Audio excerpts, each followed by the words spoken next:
영원 전과 지금이 다르지 아니하고 지금과 영원 후가 동일하신 우리 아버지 앞에 우리의 구속이 우리의 행함이나 우리의 의지나 선한 성품에 근거하지 아니하고 오직 변함없으신 아버지의 기쁘신 뜻과 그 주권과 또 그 섭리와 사랑하심에 근거하여 우리가 주 안에 있고 주께서 우리 안에 있음을 진정으로 감사를 드립니다. 우리가 아버지를 알기 전에 이미 아신 바 되심이 때를 따라 저희들에게 나타나신 바 되시고 모든 상황과 형편을 통하여서 우리가 아버지의 마음을 또 알아들이는 데까지 그리스도의 장성한 분량에 충만한 데까지 이르게 하시는 손길 가운데 오늘 있게 하셨사오니 감사를 드리고 모든 지나가는 일들이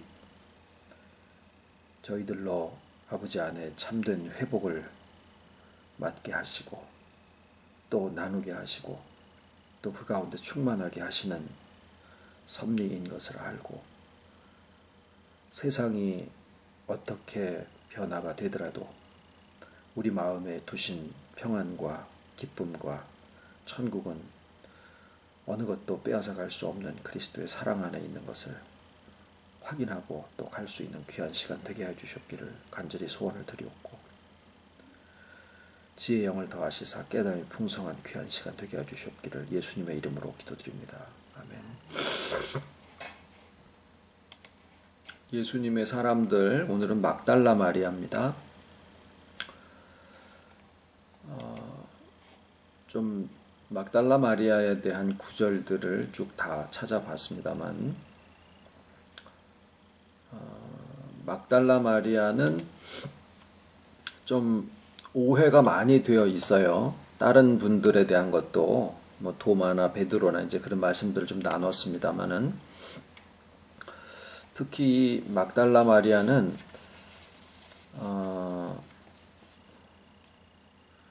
간음 중에 붙잡힌 여인하고 혼돈이 되어 있고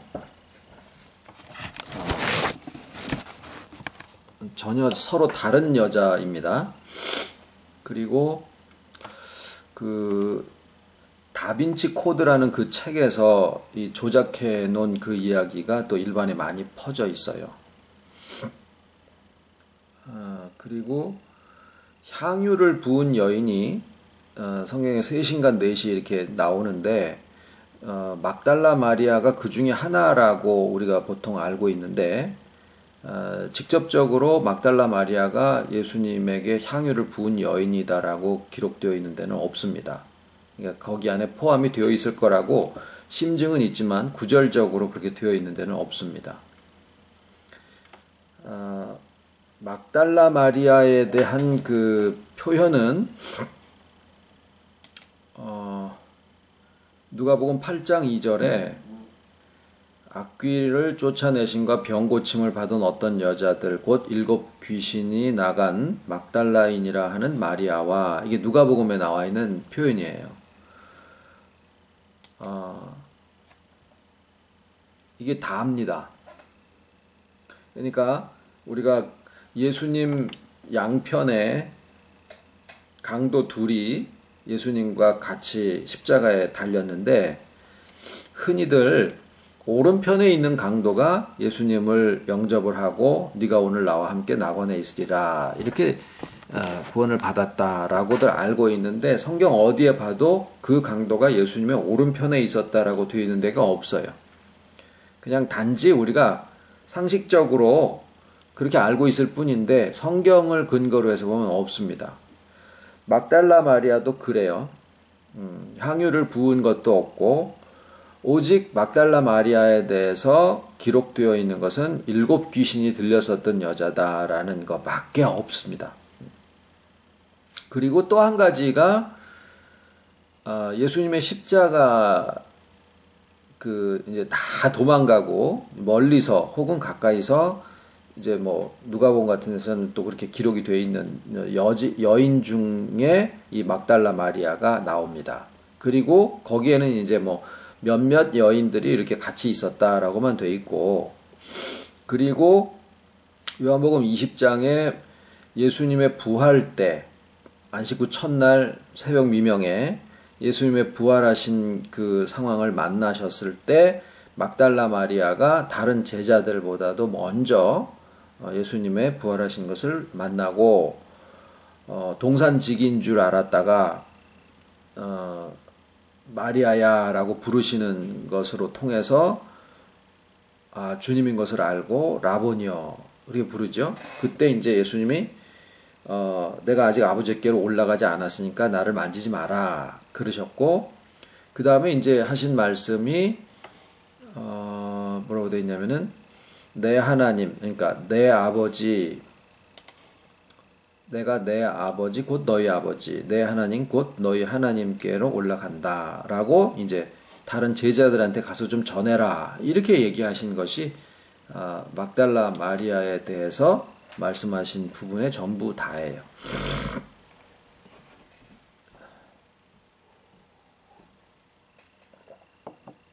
근데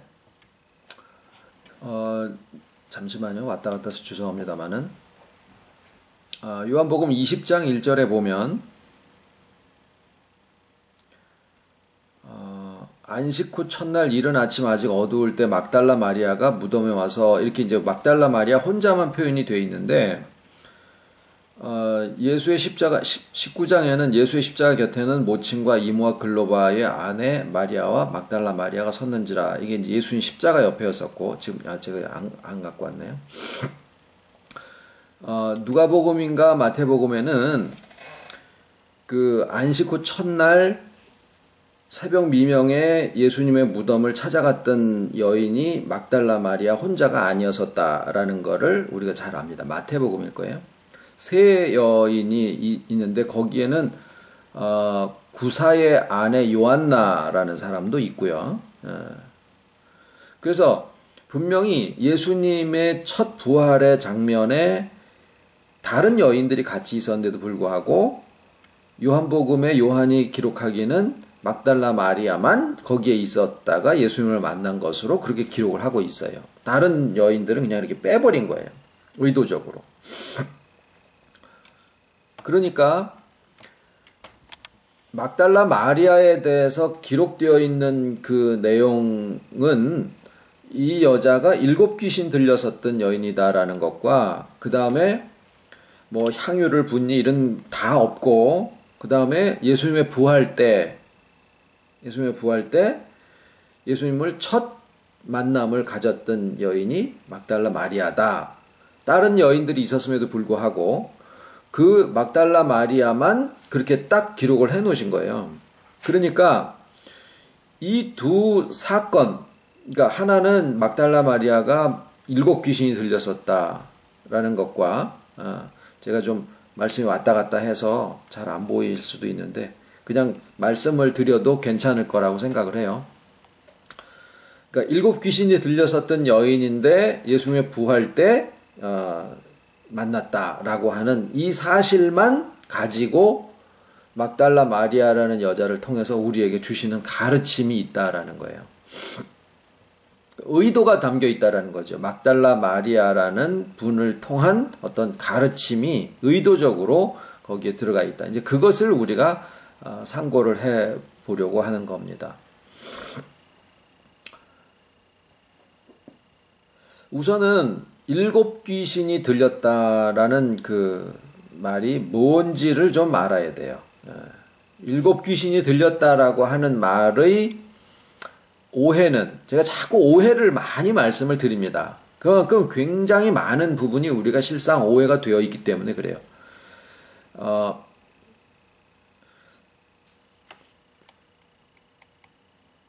우리에게 주시는 가르치심이, 그러니까 막달라 마리아든지 누구든지 그분을 통해서 이 여자가 굉장히 복을 받아서 예수님의 첫 부활의 시대를 여는 그런 역할을 하셨구나. 아유, 그때 당시에 그분이 참 대단하신 분이었었구나. 이렇게 알고 지나가면은 성경에서 우리에게 주는 의도를 파악을 못한 거예요.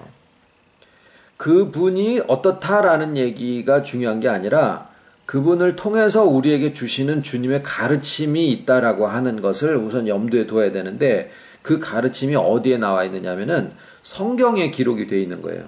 그래서 우리가 성경에 주목을 해야지 되는 이유가 그겁니다.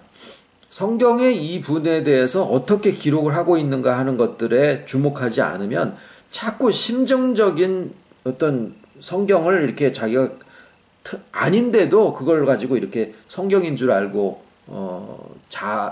자기 마음대로 해석하는 식으로 갈 수밖에 없다는 거죠.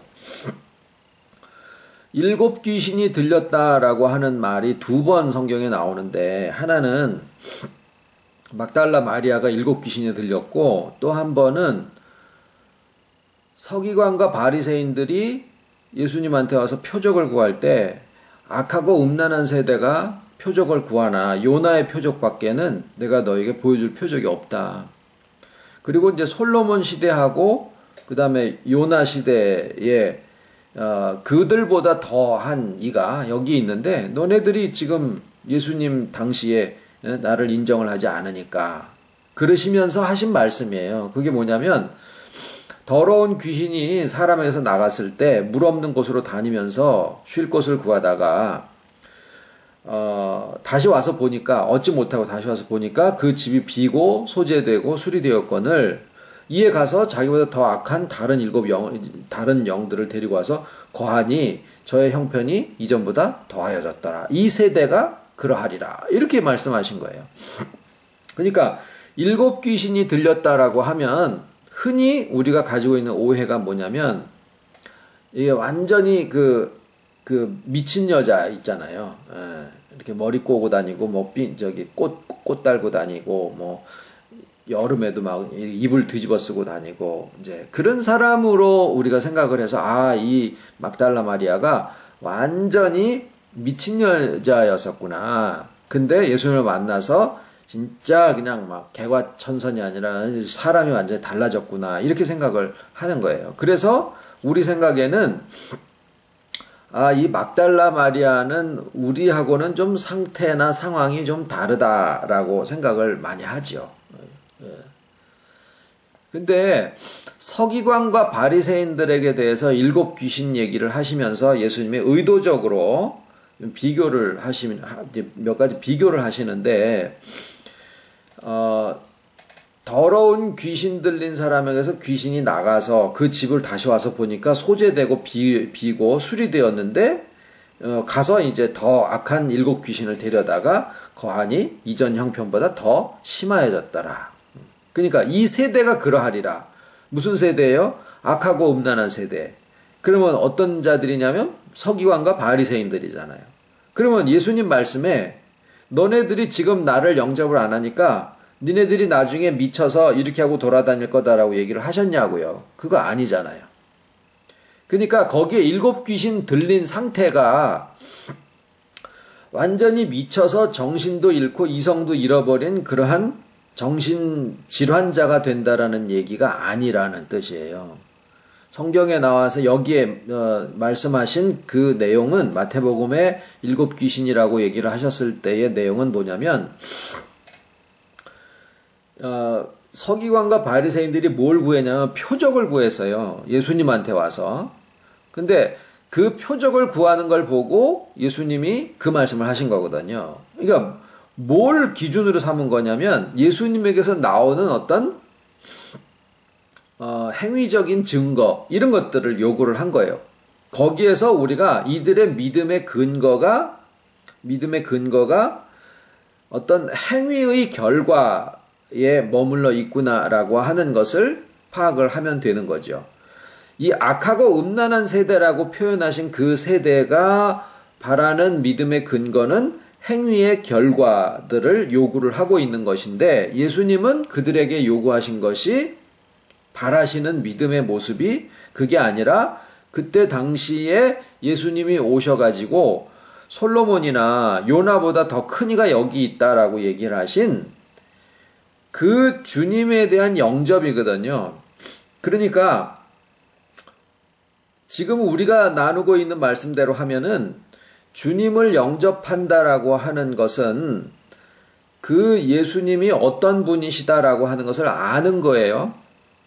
아, 이분이 사람이신데 하나님이시고 하나님이 사람으로 오신 분이구나라고 하는 거를 예수님이 증거를 하셨던 건데, 그거를 저들이 인정을 안 하고 자꾸 겉으로 나오는 어떤 행위를 얘기를 한 거예요. 그러면 그들의 믿음의 근거가 행위에 있기 때문에 그들에게서의 비고 소재되고 깨끗하게 되었다라는 것은 내가 뭔가를 자꾸 해야지 되는 그 부분에서 어느 정도의 깨끗함을 얻어낼 수는 있지만, 근본적으로 속에 있는 존재에 대한 인식이 이게 믿음의 근거로 와 있지를 않기 때문에, 일곱 귀신이 들린다라고 하는 것은 뭐냐면, 겉에가 깨끗했다가 나중에 그것이 뒤집어져 버리면은 무슨 일로 해가지고 행위를 붙잡지 못하게 되는 상황이 되거나 그러면 어떻게 가버리겠습니까? 완전히 자기 행위가 무너지면서 믿음 자체가 그냥 무너져 버리게 된다라는 거예요. 그렇게 되면은 어떻게 되겠습니까? 행위에 근거하고 있었는데 행위가 무너져 버리면 믿음 자체가 없어지게 되니까 결국에는 하나님에 대한 신앙 자체를 다 상실해 버리게 된다라는 뜻이에요. 그래서 일곱 귀신이 들리게 됐을 때의 사람 상태는 뭐냐? 무신론자가 되는 거예요. 미쳐서 이렇게 머리 꼬고 다니는 게 아니라. 그러니까 창세기 6장에 나와 있는 사람이 육체가 됨이라. 그 세계예요. 그러니까 그들이 육체가 되었는데도 당시에 네피림이 있었고 용사가 있었고 철기 문화로 막 그냥 하나의 국가를 형성을 하게 됐었고, 철학이나 막 과학기술 이런 것들이 어쩌면 하늘을 날아다닐 수 있을 정도의 과학기술을 가지지 않았느냐라고까지 그렇게 고증학자들이 연구를 해내기도 합니다. 그러면은 뭐 하냐고요? 마음에 하나님 두기를 싫어해서 그 상한 마음대로 그냥 살도록 내버려 둘 수밖에 없는 그런 상태가 되어지는 거죠. 현명하고 지혜롭고 똑똑하고 다 세상에 잘난 사람들로 살아가지만 마음에 하나님 두기를 싫어해서 그냥 무신론자로 살아가게 되는 것을 일곱 귀신이 들렸다라고 표현을 하시게 된 거예요. 자, 그런 면에서 여기에 이 막달라 마리아는 우리에게 하나의 위안이 됩니다. 어떤 것이냐면은 히브리서 6장인가에 나와 있는 말씀처럼 하늘에 한번 비침을 받고 타락한 자는 다시 회개할 그 근거를 얻지 못하나니, 이런 말씀을 아시죠? 그런 것과 마찬가지로 한번 회개를 했는데 그 더러운 귀신이 사람에서 나가가지고 그 다음에 거할 곳을 구하다가 찾지 못해서 다시 와서 보니까 그 집이 비고 수리되고 소재되었건을 이에 가서 더 악한 귀신을 데려와가 일곱 귀신을 데리고 와서 거하니 이전 형편보다 더하게 되었더라 라고 하니까, 아이코 우리도 자칫하면은 지금 내가 이렇게 뭐 성품의 변화를 얘기를 하고 뭐 회개를 얘기를 하고 이렇게 해도 나중에 가서 자칫하면은 우리도 일곱 귀신이 들려가지고 막 그렇게 될 수도 있는 게 아니냐, 다시 회개케 할 수 있는 어떤 근거도 찾지 못하는 그런 상태가 되는 것이 아니냐라고 하는 것이 성경을 보는 사람들이 가지고 있는 불안 중에 하나예요. 그래서 오늘 나누는 말씀의 내용은 무엇과 관계가 있냐면은 우리의 구속의 보장, 다시 말하면은 이제 신학적인 용어로 하면 성도의 견인에 해당하는 부분이에요. 그러니까 우리가 이제까지 이 막달라 마리아라고 하면은 아이고 이 사람이 뭐 예수님의 무슨 연인이라고 뭐 그렇게 무슨 책에서 막 조작을 해내기도 하고, 어떤 사람은 이 사람이 어떻다 저렇다 별 소리들을 다 하는데, 성경에서 우리에게 주시는 가르침은 뭘 얘기를 하시는 거냐면 우리의 구원에 대한 보장을 가르쳐 주시기 위해서 막달라 마리아라는 여인이 등장을 한 거다라는 거예요. 우리가 걱정하는 게 뭐냐면 일곱 귀신 들리는 세계인데, 일곱 귀신 들리는 세계가 걱정이 되잖아요. 그런데 실상 이 막달라 마리아는 일곱 귀신 들렸던 여자를 예수님이 구원을 하신 거거든요. 지금 우리가 나눈 대로 하면은요, 정신 이상돼 가지고 완전히 미쳐서 돌아다니는 이런 사람을 예수님이 건져내셨다라고 역사적으로는 우리가 파악을 하지만, 7 귀신에 대한 예수님의 언급을 따라 들어가서 보면 이 세대가 결국은 다 정신 이상자가 되리라 라고 얘기를 하신 게 아니라, 너희들의 믿음의 근거가 행위에 있다 보면 오리라 하신 주님이 이렇게 하나의 연합에, 나는 네 안에 너는 내 안에, 하나님이 주님과 하나 되시고 주님이 하나님과 하나 되신 것처럼 너희와 내가 하나다 라고 하는 이 가르침을 영접하지 못하게 되면 결국에는 너네들이 어떤 상황이 되어져서 행위로 너희 자신을 버팅기지 못하게 되어졌을 때 믿음 자체가 없어져 버리게 된다라는 거예요. 이건 우리의 세월을 통한 역사의 가르침을 통해서 우리가 확인해 본 바입니다. 뭐냐면 혈기를 죽이고 자존심을 꺾고 막 그냥 뭐 헌금을 하고 정성을 들여서 뭘 만들기도 하고 무슨 예배에 참석을 하고, 그런데 그것이 조직력으로, 예? 어떤 조직에 내가 가담되어 있을 때 그 힘으로 우리를 끌고 가는 게 있었거든요. 그때는 물질도 아깝지도 않고 무엇을 하는데 피곤하지도 않고 막 붕붕 날아다니는 것 같은 그런 기분으로 했었더라 그 말이에요. 그런데 그때 없어지지 않고 붙잡고 있을 수 있는 나의 믿음의 근거는요, 바깥의 조건이 다 무너진다고 하더라도 없어지지 않는 부분으로 남아야 되는 건데, 나의 그 믿음의 근거가 무엇이었느냐라고 하는 것이 나중에 쭉정이 까발리듯이 모든 조직력이 깨지고 어떤 충성을 요구하는 상황과 권위와 조건들이 다 없어졌을 때 나의 마음을 지탱하고 있는 그 힘이 무엇이었느냐라는 것이 백일하에 드러나게 되더라라는 거예요. 행위를 지탱해 주는 것이 없어지고 나니까 행위도 없어지고 행위를 따라서 믿음도 없어지더라라는 거죠. 결국 뭐가 되느냐면 불신자가 돼버리는 데까지 가는 사람들도 우리 주변에서 많이 봤어요. 그러니까 이것이 예수님이 그냥 악하고 음란한 세대라고 표현하신 것이 그때 당시에 서기관 바리새인들에게만 주신 것이 아니다라는 거죠. 그런데 그렇게 되어져 있는 상황에서라도, 아버지께서는 이게 이제 어떤 성경에 나와 있는 인물들은 우리가 할 수 있는, 우리의 일상에서 할 수 있는 아주 안 좋은 또는 좋은 일에 어떤 극단적인 아주 그 정형화된 인물들을 선택을 하셔가지고 성경에 등장을 시킵니다. 막달라 마리아도 그 중에 하나예요. 그런데 막달라 마리아에게 부여된 역할은 뭐냐면 7 귀신 들린 상태, 즉 완전히 무신론자로 있었던 상태였었는데 거기에서라도 주님이 건져내실 수 있다라는, 건져내신다라고 하는 우리의 믿음의 가장 최악의 상태에 머문다라고 하더라도 그를 건져내시는데 문제가 없다라는 거예요. 그런데 막달라 마리아의 반대쪽 사건은 뭐냐면 주님의 부활을 첫 번째로 증거한 역할이 바로 막달라 마리아 역할이었죠. 그때 제일 중요한 것이 뭐였냐면 주님의 부활을 만났다라는 거예요.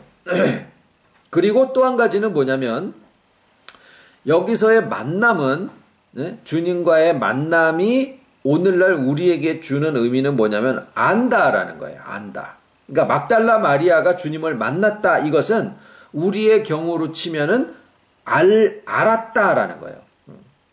왜냐하면은 오늘날 우리가 막달라 마리아가 만나듯이, 부활하신 주님을 만나듯이 그렇게 주님을 만나는 것은 우리는 아닙니다. 그때 당시에는 그렇게 만나서 기록을 남기실 수밖에 없어요. 그러면 우리에게 있어서의 시작은 뭐냐면, 그러니까 구속의 시작은 뭐냐면 알았다라는 데서부터 시작을 하는 거예요. 주님의 부활하신 사실을 알았다와 그 부활하신 주님이 나를 만나셨다라고 하는 이 사실을 내가 아는 것에서부터 시작을 하는데, 만나신 주님이 막달라 마리아의 입을 통해서 제자들에게 전달하라고 하신 내용이 뭐냐? 나의 아버지 곧 너희 아버지, 나의 하나님 곧 너희 하나님에게로 라고 하는 그 관계의 설정을 전하라고 하신 거예요. 그러니까 안다라는 것은요, 일방적으로 내가 저 사람을 알았다 이게 아니에요. 안다라는 것은 상호간에 알았다라는 거예요.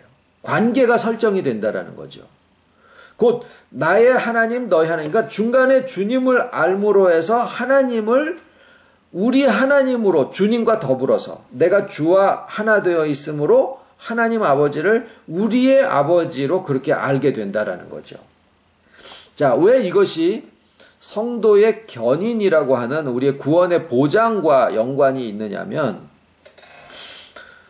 이제 많은 그 장로교 개혁 신앙을 갖고 있는 사람들이 이 성도의 견인 부분에 대해서 미약하게 알고 있는 것이 뭐냐면, 하나님의 주권에 비중을 두다 보니까 하나님의 주권이 우리가 아무리 중간에 구원받은 이후에 이렇게 저렇게 뭐 타락의 과정을 겪는다고 하더라도 결국 택하신 백성은 하나님이 건져내신다. 어떤 방법을 쓰더라도 어떤 시간이 흐른다고 하더라도 결국에는 건져내신다라고 하는 그 내용으로 알고 있으면서, 아, 나의 행함은 오르락 내리락 하니까 이거는 참 보장을 할 수가 없다. 나의 기분과 의지와 감정 이런 것들은 다 정말 조속변일 수 있으니까 내가 근거할 수 있는 것은 오로지 하나님의 변치 아니하시는 그 주권적인 섭리와 택하신 그 기쁘신 뜻, 여기에 근거를 하고 있으면 되겠지, 라고 생각을 하는 거예요. 이거는 굉장히 주님의 하나님의 권위와 주권에 대한 전폭적인 신뢰를 하는 것처럼 들릴 수 있지만은요, 굉장히 너무 소극적인 거예요. 우리의 구원을 이루어 가시는 거에 대해서 굉장히 소극적인 믿음을 갖고 있는 것밖에 아닌 거예요.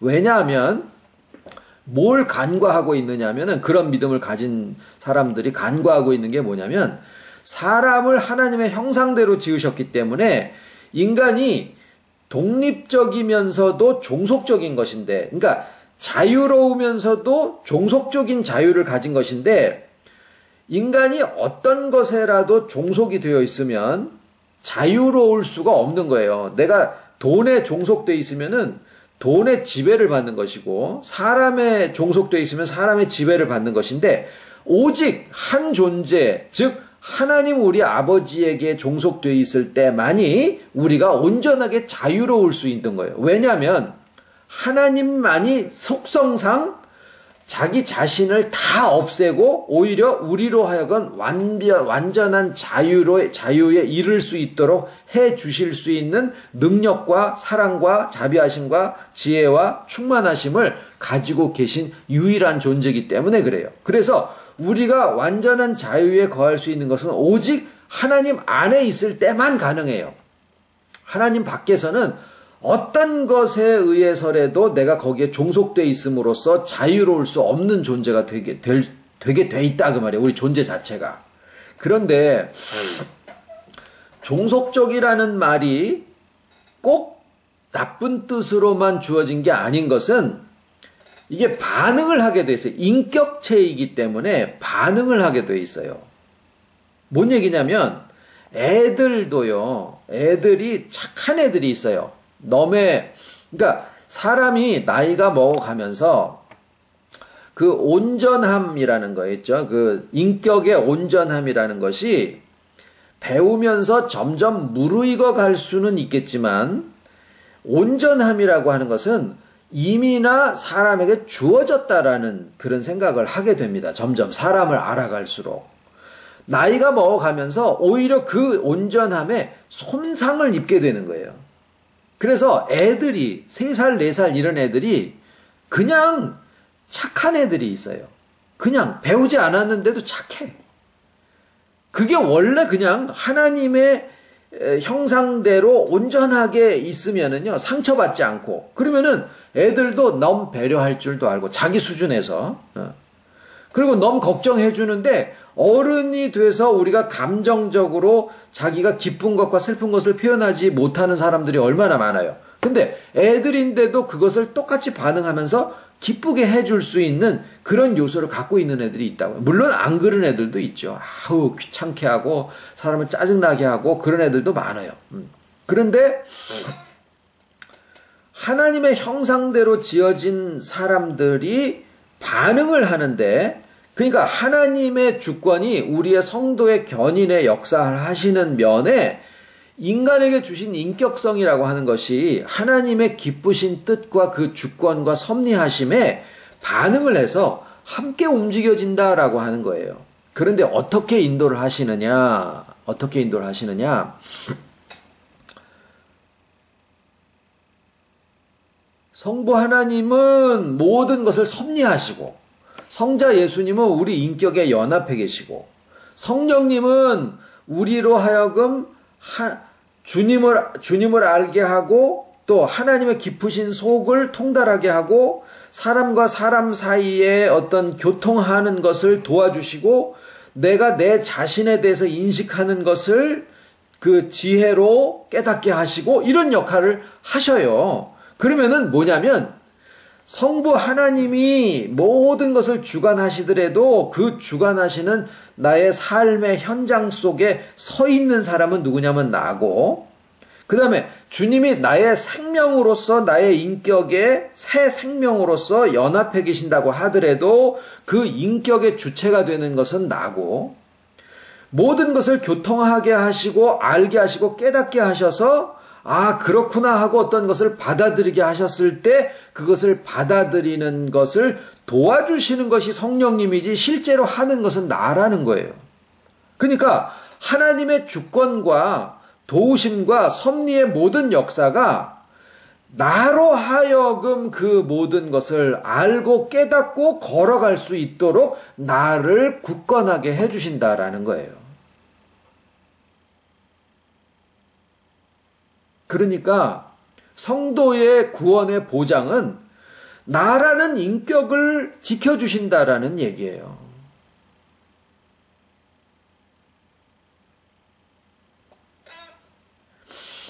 내가 남자라는 사실, 또 어떤 분이 여자라는 사실 잊어버립니까? 안 잊어버려요. 내가 원숭이가 아니고 사람이라는 사실 안 잊어버린다고요. 그냥 아는 거예요. 내 부모님하고 나하고 아는 그 관계도 내가 무엇을 했느냐 하는 거, 하지 않았느냐, 불효를 했느냐, 효도를 하고 있느냐, 나에게 기대를 거신 것에 대해서 얼마큼 충족을 시켜드렸느냐 하는 그거 이전에 이미 알고 있는 거예요. 서로가.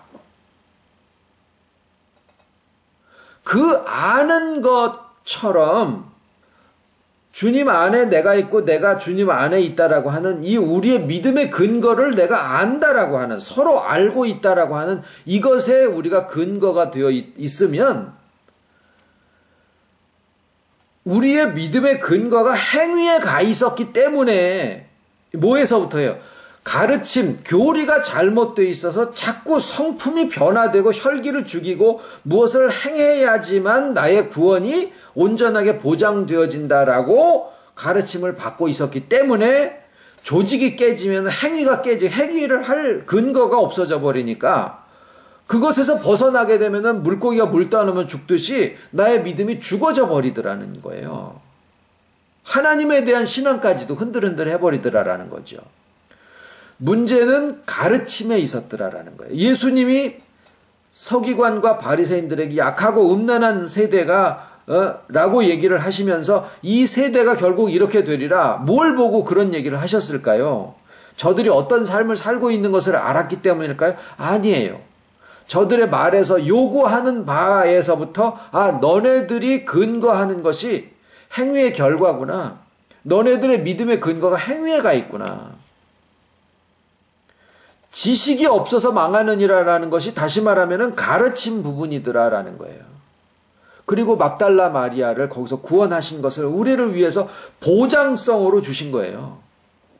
막달라 마리아를 생각할 때 예수님과 무슨 연인 관계 이게 아닌 거예요.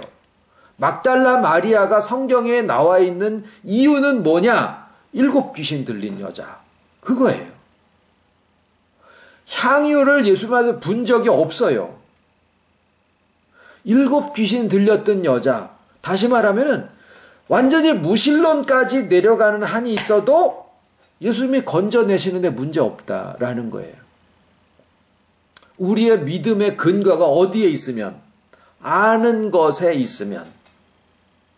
우리의 믿음의 근거가 내 아버지, 내 어머니 내가 아는 것보다, 어머니가 나를 아는 그 천륜의 암보다 주님이 나를 아신 바 되시고 내가 주님을 아는 가운데 있는 그런 관계의 설정, 성령이 도와주시고 모든 섭리를 통해서 하나님이 그것을 알게 하시고 주님이 친히 인격 안에 생명으로서 연합해 계시는 이 사실이 내가 나를 아는 거예요.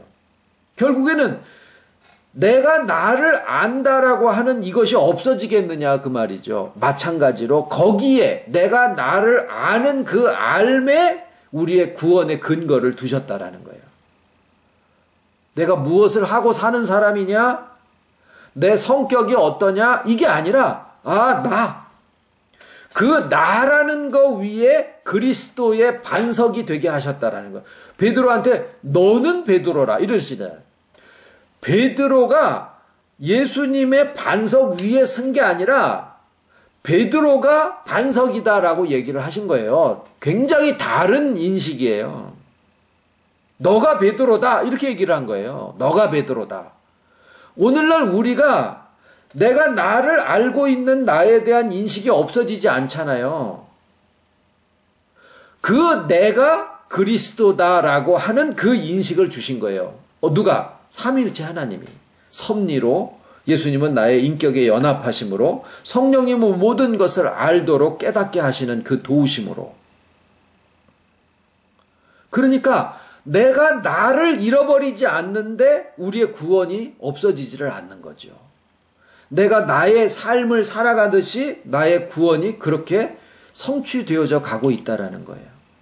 내 삶과 나의 인격과 나의 구원은 전혀 다르지 않습니다. 그래서 내가 오늘을 그냥 깨어서 살아가잖아요.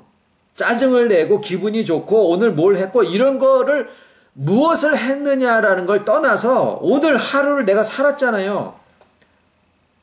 나라는 존재를 의식하면서 살았잖아요. 그 존재를 의식하고 있는 한 우리의 구원이 주님의 장성한 분량을 향해서 자라가고 있는 이 구원의 서정이 변함이 없다라는 거예요.